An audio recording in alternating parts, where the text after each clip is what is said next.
And we're live. Thank you. I'd like to call to order the meeting of the Norwalk Public Library Board of Directors for Thursday, September 10th. And note that in attendance are myself, Alex Knopp, Moyna Noor, Ralph Bloom, Mary Mann, and Sharon Benante, as well as secretarial assistance from Cheryl Telesco and our library director, Chris Bradley. So let's go to the agenda.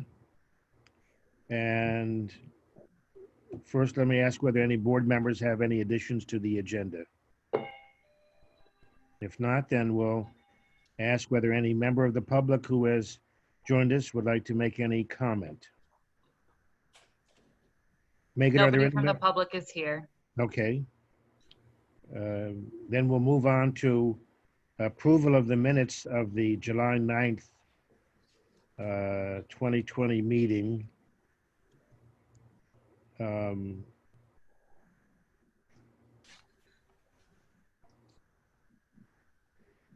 that were distributed. I move to approve them. Once you state your name so that our administrator can, Sure, it's Moyna Noor. okay. Would I'll it be- second that, Mary Mann. Thank you, Mary. I've reviewed the minutes myself. I don't have any changes or corrections. Do any members of the board wish to make any revisions? If not, then we'll vote on the motion. All in favor of approving the minutes as submitted, please say aye. Aye. Aye. Any Aye. opposed? Any abstentions? Then the minutes as submitted are approved unanimously. Next, I'll go to the president's report. And I don't know whether you can do it or not. I'm not sure how to broadcast to a screen, but I'd ask you to call up the document for the Npl Reopening Plan dated September 3rd, 2020 that was circulated. And ask Chris if she'd like to review the plan before we open it for discussion. Does everybody have it, or do you need? I have it. Okay. I have it too. Okay, good. Chris, do you want to discuss any aspect that has Sure. evolved over the last couple of weeks or so on? Sure. The reopening phase 3.5, we had originally hoped for September 14th, which would have been Monday. But we are getting all the plexiglass in place before we do that. So we don't have a date, sorry about that. We don't have a date for the reopening. It's one of these things, even though our plan is the same, one person in each building for almost an hour, say not 45 minutes. And so we don't need plexiglass for that, but we want to have it all in place before we let people into the building. So that it will be sometime in September. We're gonna wait till the plexiglass is delivered to building maintenance, and then we'll announce it. They felt that it would be here by the 14th, but everybody in America is ordering plexiglass. So anyway, so be patient with us another couple of weeks, and we should do that. What we'll do, we're gonna start with one person at a time, and then it's a nice way to work out the kinks. We have the security guards are in place, and then we'll be able to add people as we go forward. But we've done a lot of nice rearranging, making space so that there's social distance is comfortable. And as we said before, we won't be allowing browsing.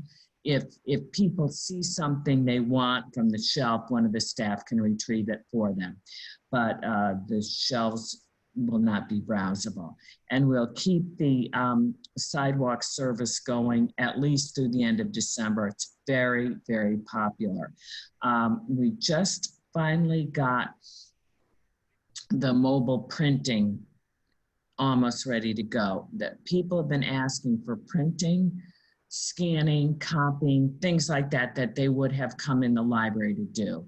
And excuse me, we've been doing that and providing that on the curb.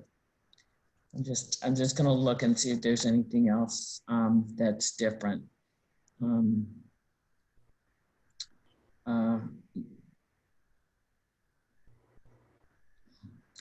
There's a few other people who are coming in where we will have to book those by appointment, those meetings. You can see the Senior Center does Medicare counseling once a month. The Family Navigators are, that's something out of Community Services. They will request to meet with clients in the libraries. And the pop-up library is, as you know, been really popular. So we'll be running that still to food sites, but also to senior housing.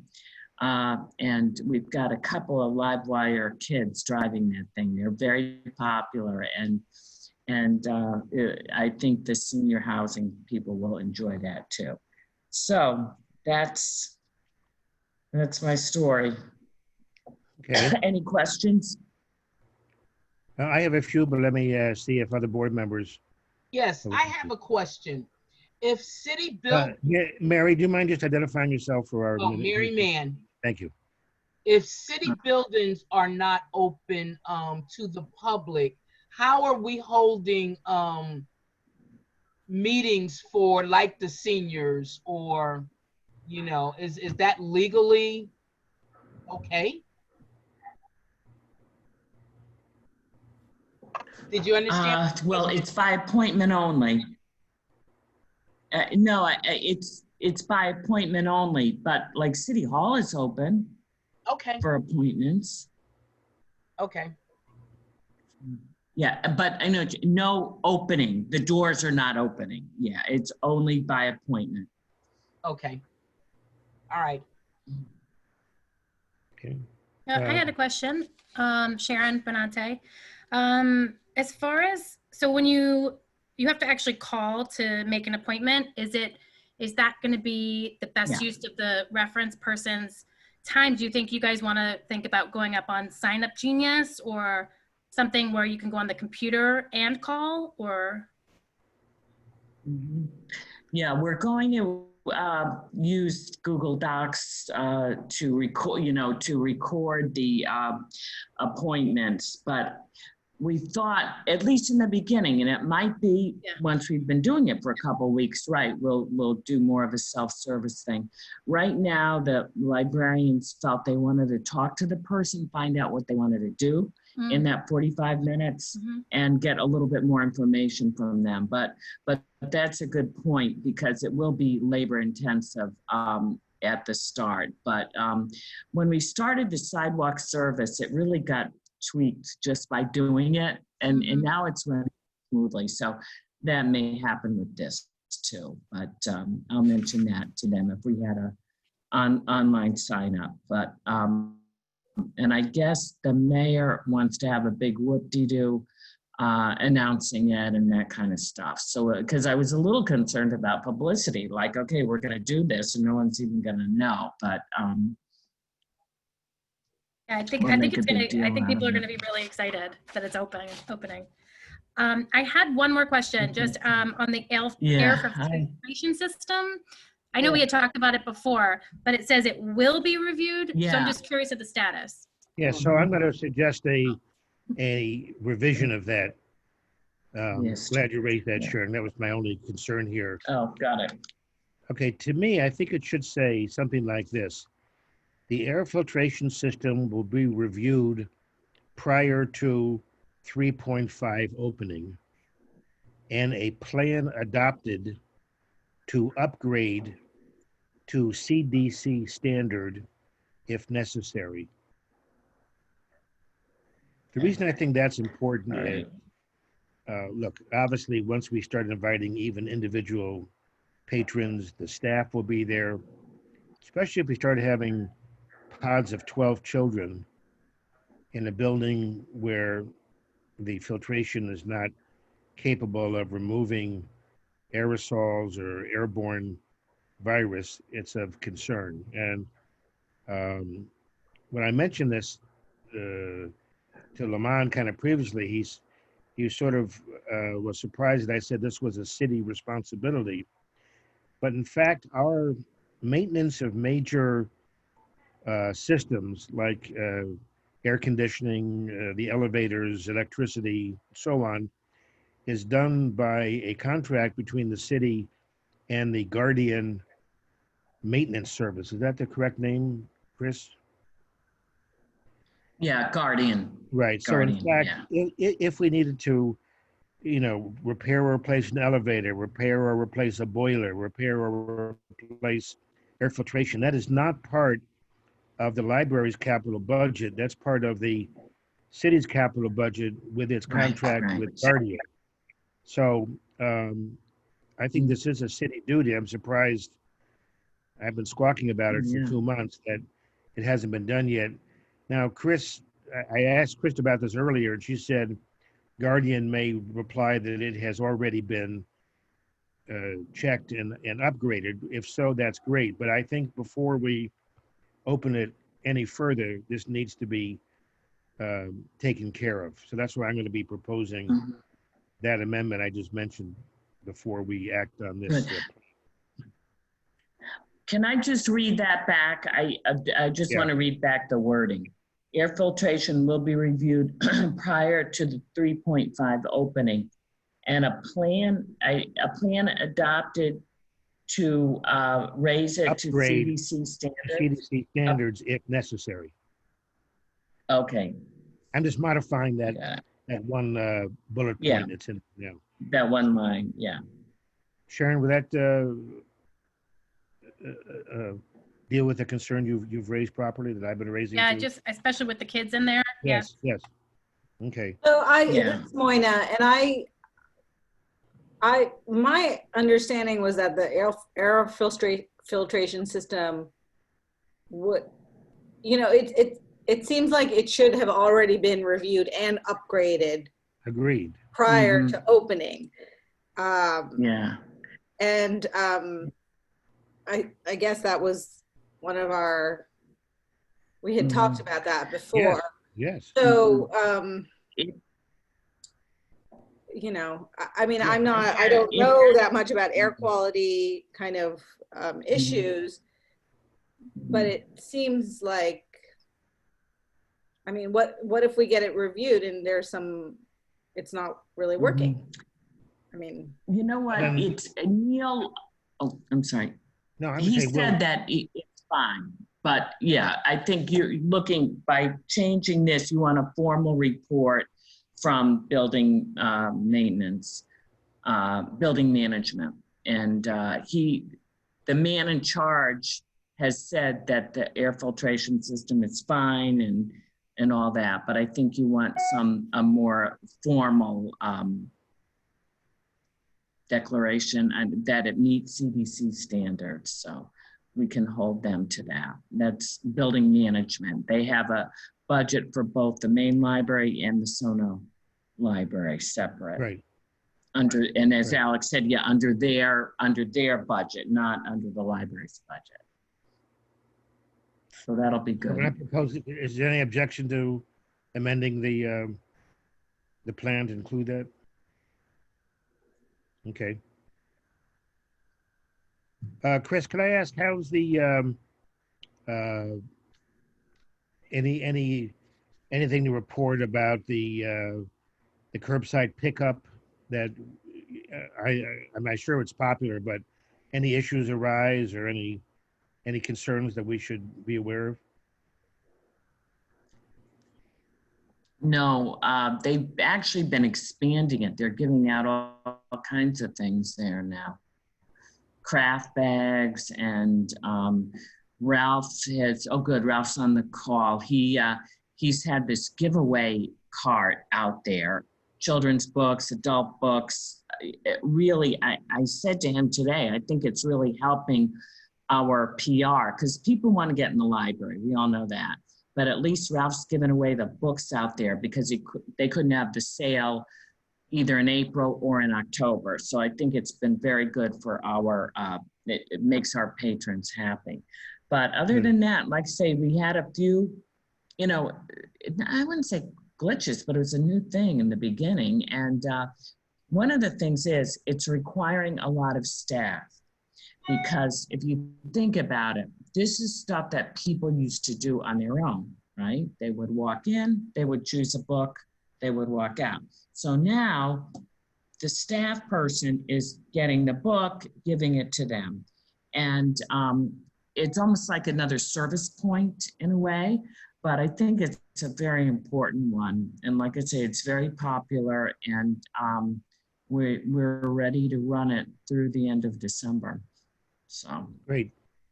And I know that everybody appreciated being able to charge up their devices when the power went out. yeah, that was fun. Yeah. Good. I have, this is Moyna, Nora. I have a couple more questions. So when it says one patron at a time, that is truly like one person, like no mom and child, no, I mean. A family, you mean Like, have it be a family? Yeah, you know, we didn't talk about, we talked about one person, but we didn't talk about that. The children's room is not going to be available.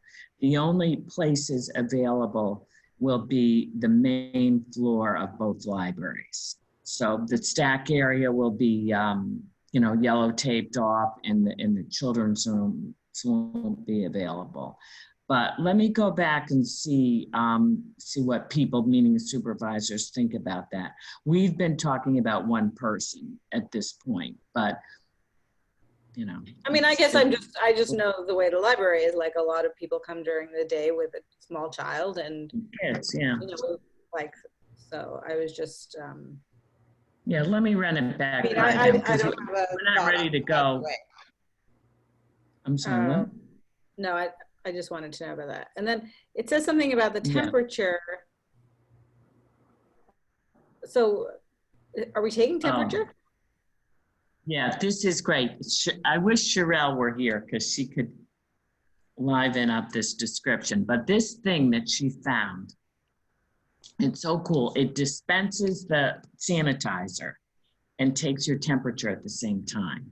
So you're not going over with this or anything. And then she found out from the health department what is the temperature. And I think, did I put it in here? So it was high. It was like 104 or something. And then at that point, if somebody is reading 104, they're not going to be allowed in the building. And the guards, the security guards, will handle that. 104. So. It's 100.4. 100.4. Oh, Yeah. 100. I was saying it's like. I was like, they should be the emergency room. That's right. They're the Walking Dead. When I said that, I was thinking. One zombie at a time. Good. One zombie at a time. And my final question is, I'm just curious what some of our peer libraries, are they also kind of in this one patron at a time reopening? I'm just curious. No, they're a lot more open. They're much more open than we are. But as Lamond has said, and you know, coming from the mayor, Norwalk had a lot of cases early on, and we're being very, very cautious.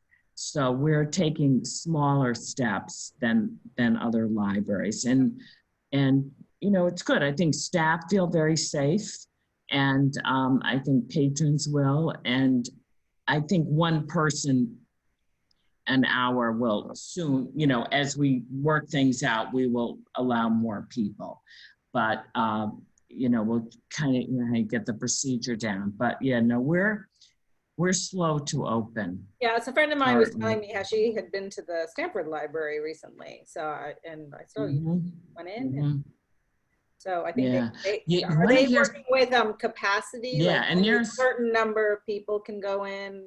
at any given time. Mhm. Sorry, go ahead. Yeah, they were actually, and usually the city libraries are more conservative, but they were one of the first ones to open in Stamford. But you know what's interesting? All the libraries are reporting this. The numbers are not there. Now you remember the main library, we used to have 1,500 people a day, all right? So, you know, other libraries would have similar numbers, and they're not coming in. I mean, some Yeah, well, that's people are, understandable. but I think they're liking the curbside. I don't think people are anxious to, you know, to come in. So anyway, but yeah, we're slow. All right, any other questions for Chris or discussion about the plan? We'll check Then on can that I in person. suggest, is there objection to the board endorsing the plan subject to the amendment on the air filtration and a future clarification about the parent-child entry? Can I get like consensus to approve that? Yep, and also the plexiglass, right? I mean, like we're not gonna reopen until we have the plexiglass there, right? Is that right? Right, right. But that's in the Right. plan, right? It's that's all okay. been Yeah, ordered, you're right. measured and ordered. It's in the works, but we're not going to open until it's actually here in Norwalk. Yeah, just for people's information, I was at a place where there was plexiglass separating seating, and I was very pleased to see it was a very thin, flexible plexiglass. I mean, I wouldn't even have called it plexiglass. It was a very flexible plastic shielding material. I think a plexiglass is a solid, you know, 1/4 inch thing that you could, you know, put as a tabletop. This stuff was a very flexible, thin, obviously effective barrier between aerosols, but wasn't a hard, heavy, thick kind of plexiglass. And I thought that was very good to see. Okay, well, without objection, then we'll consider the plan subject to those considerations to be approved.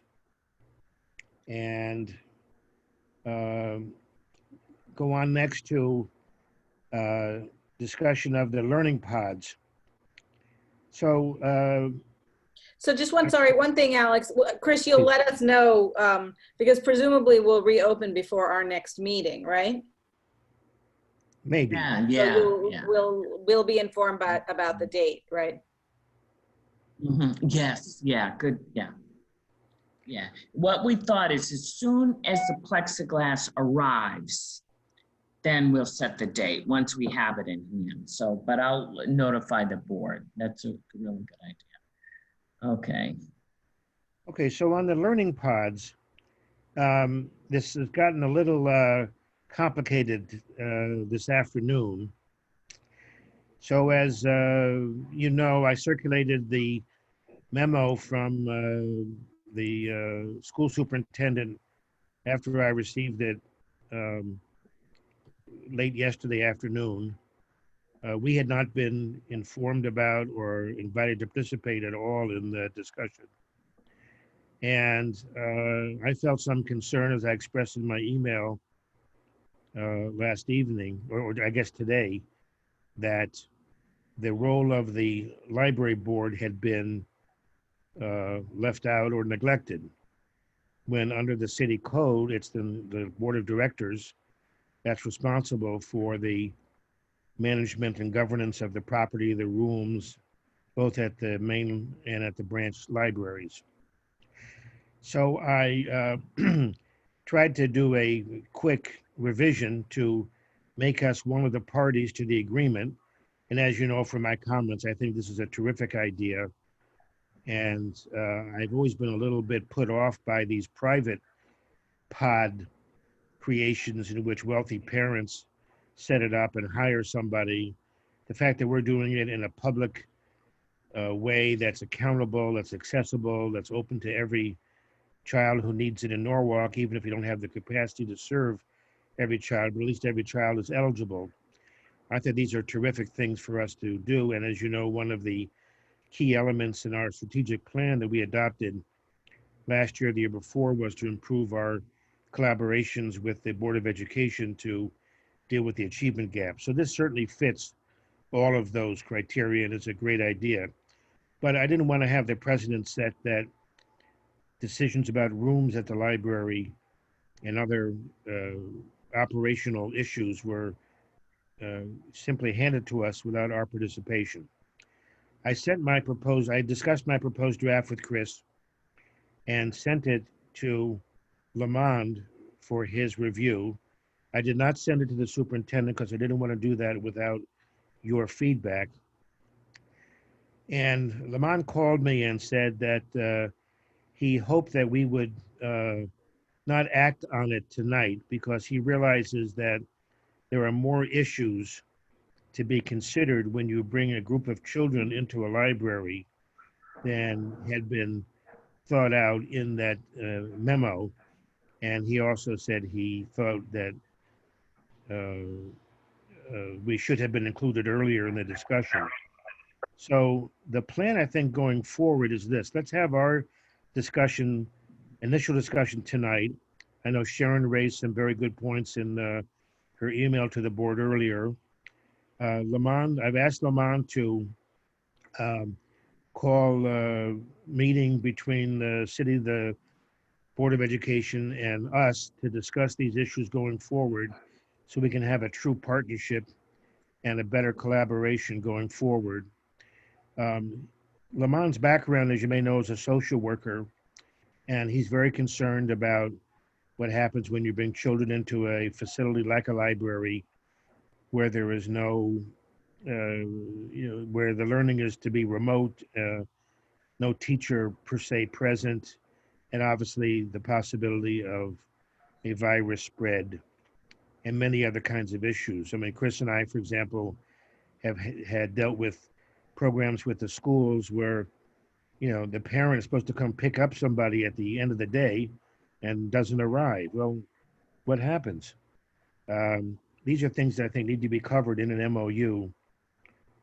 So I think the idea is to convene this discussion between the library, the Board of Education, and the city to work out some of these things and to make sure that, Lamond feels comfortable with how children will be dealt with and the library, what position we'll be in. And then I hope to call a special meeting of this board sometime, let's say, I hope next week, because I know the Board of Ed wants to get the program moving, for us to consider and, discuss and approve an agreement that, deals with the education and safety of children, the safety of staff, deals with a lot of these issues of contingencies, if there's no ride pickup, if somebody gets ill, if, those kinds of, if there's a fight among the kids, all that kind of stuff. So that we'll be in good shape to consider it. So I'm going to suggest that tonight, that at the request of Lamond, who I notice is not on here, and I think he would have been if we had been acting on it, I'm going to, at the end of our discussion, move to table item 5B until the next meeting of the board. But in the meantime, I think we should have a discussion and we can convey some of these issues and concerns and stuff to Lamond as we move forward.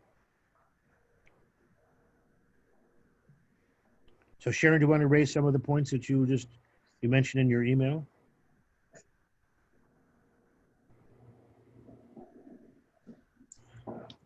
Sharon, you're muted. Oh. Yep, I'm good. Let me just pull it up really quick, just to make sure I got it. Okay, so I'm a mom in the Newark Public Schools, and everyone's really excited about this. And in fact, I think you're gonna have so many people willing and wanting to get into them. I think you might have capacity issues. So my question is who's handling the signups? How does that work? And then also if they're going to be putting any sort of parameters around who's able to use it, because you want to make sure that, the kids that we want to use it are using it and not other kids who have access to all these things are using it. The Board of Education on its website has indicated that will be doing the signups, and I assume therefore the selection. Okay. And I certainly would not recommend anybody other than the Board of Ed do it. Okay, great. And so I'm assuming also they'll have all of the emergency information and like what happens if they get sick with contact tracing and all of that information. That's exactly the kind of thing that needs to be in this MOU. Okay. And then also I just mentioned looking at the city calendar versus the school calendar. Are there any days that don't overlap and then the kids think they're coming and we're closed? There might be like one maybe or two. And that was really it. Okay. Do you mind if I forward those things Yeah. onward? I think they're all very, very good points. Mm-hmm.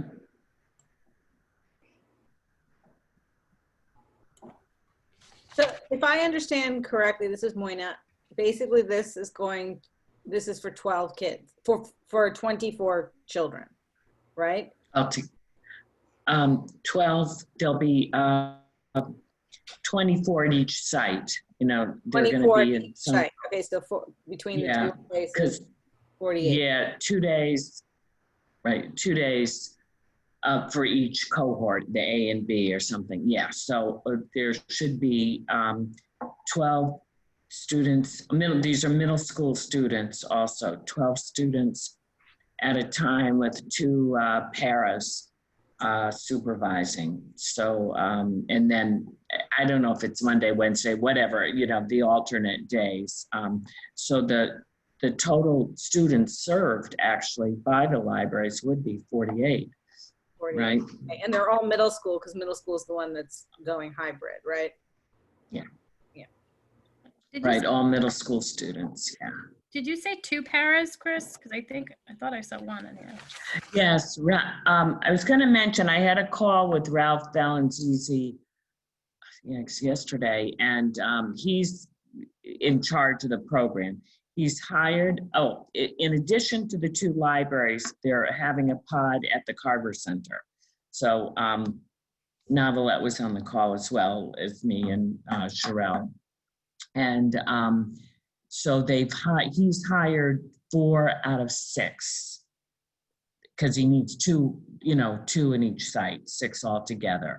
And they're combining with the paras are like tutors, like it's sort of like you would help out your own child, you know, with dealing with the online learning, you know, go to Google Classroom and get in this site and that site. And so it's not a certified teacher, it's a para.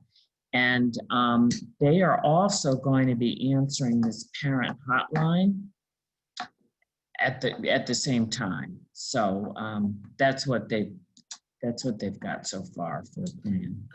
So you guys might want to update 2E because it says 1 on the agreement. It says Yeah, the board that's will provide big. Yeah. to 2. Yeah. And are they the computer technicians that you said they're going to be on the phone answering calls? Are they the ones that are working on like the hotline for the computer issues? Is that? Right, exactly. And I think it's sort of like we did, like information as well as how do you change your password to get into Prodigy or something like that. Yeah, so a host of issues. And their calls have been picking up according to Ralph, and I'm sure they'll continue to pick up as we go along. I think this program's incredible, and it's just such a great partnership, and it's exciting to see. And I'm really happy to be on the board during this time. I think that's incredible. Good, yeah. I say I'm very proud of how we're doing it compared to some of the other, let's say, wealthier suburbs that I have real concern about. Mary or Moina, do you have any? No, I just want to say I also think it's really great. Yeah. I did wonder where there was any mention of lunch or food or anything like that. So I can speak to that. Lunch the kids will bring their lunch and they'll have the lunch in the auditorium. But first Ralph said, well, maybe they could get out for a few minutes. I'm like, Ralph, middle school kids, it has to be scheduled. So in other words, the para will take the kids outside for a break.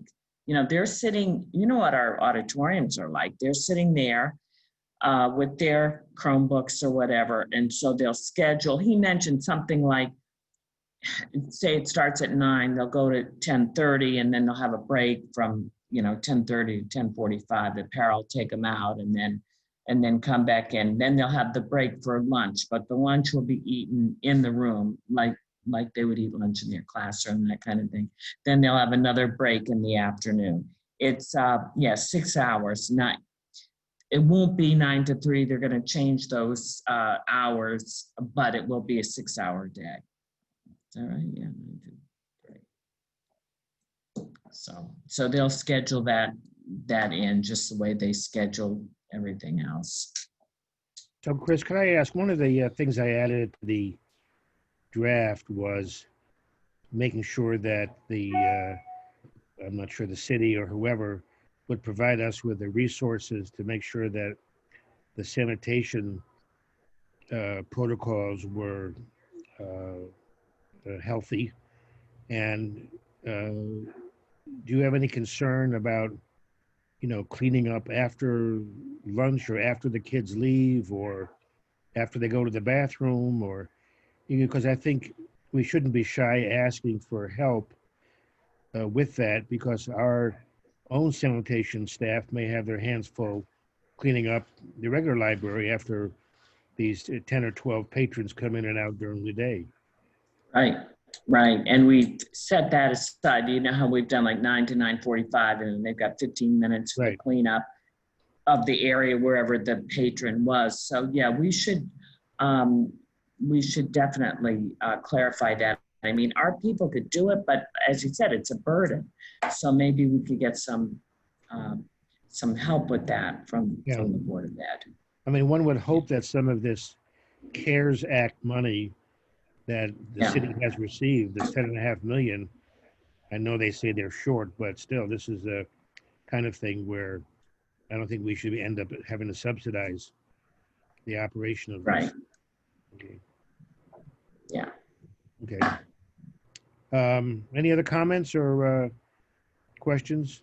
Is the procedure I outlined satisfactory, which is to, at the request of Lamont, table this for tonight, engage with the city and the Board of Ed on these additional questions, and then to make sure we're, a partner in all of this going forward? If that's not objectionable, would somebody make a motion to table it until the next board meeting? I'll make a motion to table. Mary Mann. Thank you, Mary. Sharon, do you second? Yep. Yes. Seconded. All in favor, say aye. Aye. Aye. Any objection, any abstention, then the matter's tabled to the next meeting. Hotspot lending policy. We circulated this. Chris, can you walk us through this one? Sure. Speaking of the CARES Act, this policy covers the Chromebook and the hotspot that we were given by the state library through the CARES Act funding. And so we had hotspots before, but this is a little different thing. We have them in a plastic holder container so they can be wiped off and that kind of thing. But they will be loaned out just like anything else. And they can actually, we need you to look at the policy and be comfortable with it, but they're ready to go. They're all packaged and we can put it on the site if you want to come and borrow, the Chromebook and the hotspot. Got to tell you, these hotspots, they don't have a huge capacity, okay? Because we ran into that with the pop-up library, but it's enough for someone to do their homework. So, And is it just one, Chris? no, I think we have 10 and 5, 15. We have Oh, okay. 5, yeah, something, yeah, Okay. 5. And we may adjust that a little bit. Cheryl's checking with the literacy volunteers, give them first dibs if they need it. But there'll be like 10 at the main library, 5 at the in Sona, something like that. Could I ask, what happens if a student who's under the age of 17 wants to take one of these out? I don't remember what. Oh, to adults. I'm sorry. Okay. I didn't see that in the second line. Yeah, of the policy. yeah. I was just looking. Yeah, Okay. yeah. Right, and that's the other thing. Speaking about the Board of Ed and the pods, you probably saw that in the agreement that we're not changing our policy on Wi-Fi, so they're just going to have to deal with it. Right. So Chris, do you want to add locking down our Wi-Fi because the kids are there. So. Chris, do you want to add a line on we want to add a line on the form asking for the patron's email? Oh. I mean, if it doesn't come back on the day it's due, Yeah. you may want to send an email saying, we're looking forward to your bringing back the. Yeah. hotspot. Yeah, absolutely. I don't know how. Yeah, absolutely. I'll do that. I'll add that. Or they can get texts every other day telling them they need to bring their Wi-Fi, like I get when I take out books. So. Oh, Moynier, we're going to send you to their house. Yeah. When Okay. Any additional discussion about this I'll add that. policy or form? And if not, would somebody like to make a motion to approve it? I'll make a motion. I'm making a motion to approve the library hotspot policy. Lending policy. Lending policy. I'll second that. Okay. Moyna moves to approve it. Sharon seconds it. Any further discussion? If not, all in favor, please say aye. Aye. Right? Any opposition? Ralph, we're going to let you send an email if you object to any of this stuff. I know you can't vote verbally, but Is he still there? he's still on. Yeah. So we'll assume you've been voting in favor unless you want to let me know you're opposed or abstaining. And then we can change the minutes. The last item under my section is item 5D. I would like to schedule an in-person meeting of the board in executive session to discuss the status of property acquisition and construction plans. So what I'll do is send around with Chris several dates. Is there anybody who would feel uncomfortable coming to a social distancing meeting, either at the library or someplace, to review these issues? I would like to do it in person because there are some documents and drawings I need to circulate, but need to get them back. And I thought it would be, I know Ralph has been seeking this kind of discussion. Anybody here feel uncomfortable coming to something like, I mean, be honest, assuming it's, distance, safe distancing and so on. Yeah, as long as it's big, I'm fine if it's big space, but if it's exactly 6 feet, I'm not comfortable with that. I have a daughter with a low compromised immune system. So it's like 10 feet apart. If you guys don't mind, I say way back. That's fine with me, but I won't sit for long 20 periods. 20 feet is good for me. Yeah, I'm 72. I have a compromised immune system, so I don't go anywhere except one place. You know, it's a nice option. We started having our supervisors meetings. There's 6 of us up in the children's room, since that's, you know, not being, there's nobody there, and you can really spread out, because we started in the Carnegie room, but you know what that's like. That's pretty close, Right, yeah. especially would for go in you the- all. There are 9 of you. So, We would go in but the the auditorium. children's room is nice. I would rather do it in the auditorium, Okay. you know, really spread out. All right, so I'll circulate some dates, probably in the coming week. And if I can manage to coordinate that with the special board meeting for the learning pods, we'll try that. Okay, well, That's thank you. That that'd be great. concludes my part of the agenda, and recognize our distinguished, great, and wonderful Executive Director, Chris Bradley. Oh, yeah. All right. Well, I just have a couple things. The statistics aren't complete, but I just wanted you to see what we picked up a lot of library cards now. I'm just going to get my glasses here. And so we now have, this is as of July. Where are they? Come on, library cards. We have 53,600 library cards, which is really good. We have about 90,000 people and 2 competing libraries. So that's really picked up during the pandemic, because people were using, I think because people are using the online stuff, and you need a library card for that. And the other thing that is picked up is the downloads of material. And as you know, we spent a lot of extra money on that stuff, and it's certainly paid off, because people who may have been hesitant to use some of those databases have started using them out of desperation when we weren't even doing curbside.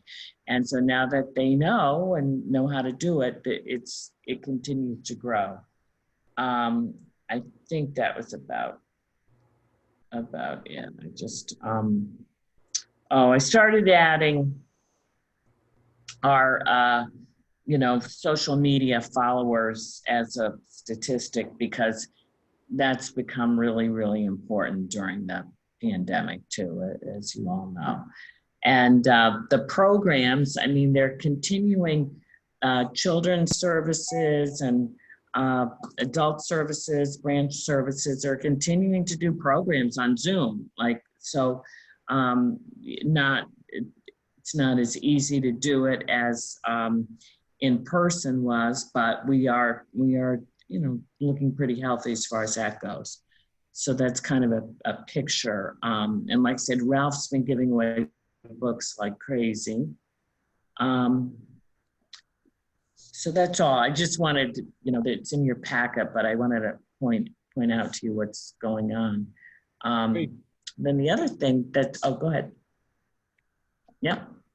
I just wanted to move on to the second, to B, because we're really excited about this one book discussion, and people are coming in asking. Sherelle got tons of books, and it's been really nice. A book club is choosing the book, and you can give them a book, for a copy of the book for each member. And so it's been really exciting. And we included the flyer, which she did, and I think she really put together a great group of people to run the discussion. And it really should be just great. I mean, Sherelle just really deserves all kinds of accolades for pulling this off. And it wasn't easy getting the books, believe me. I saw all these emails going back and forth, but they finally arrived, and they're there, and they're being distributed. So that's a real bright spot in the darkness of the pandemic. Could you remind us what time of day that's going to start? Do you recall? Yeah, it's 7, just like our meeting, 7 to 8:30. Great, thank you. On September 30th. Good. Well, as I do with all programs at the main library and at the branch, I encourage board members to participate. I know so far Mary and Janie and I have signed up. Others may have, and I hope that we'll have a good board turnout. I have my book. Yeah, All right. I'm planning on it too. Good, For sure. okay. But I'm Yeah, going to go pick up my yeah. books, so that's good. And you can pick it up can you pick it up at either library, or is it, Yeah, we have them at both places. So yeah, whatever's more convenient for you. Good, thank you very much, Chris. Any questions for Chris? If not, then I'll go on to old business. Chris, I don't expect much to have happened given the situation. Anything to Yeah. update about the book depository at the main branch? Yeah, I don't have Yeah, I don't anything. expect you to have. I just wanted to and- put it on there. Okay. If you haven't been by the Sono branch, Yeah, I went by it, and I think the book depository is very well located and very accessible. yeah, And, that's nice. I think it's worked out well there. Mhm. Yeah, And I think the flags Mhm. there Yeah, are that's very, nice. very nice too.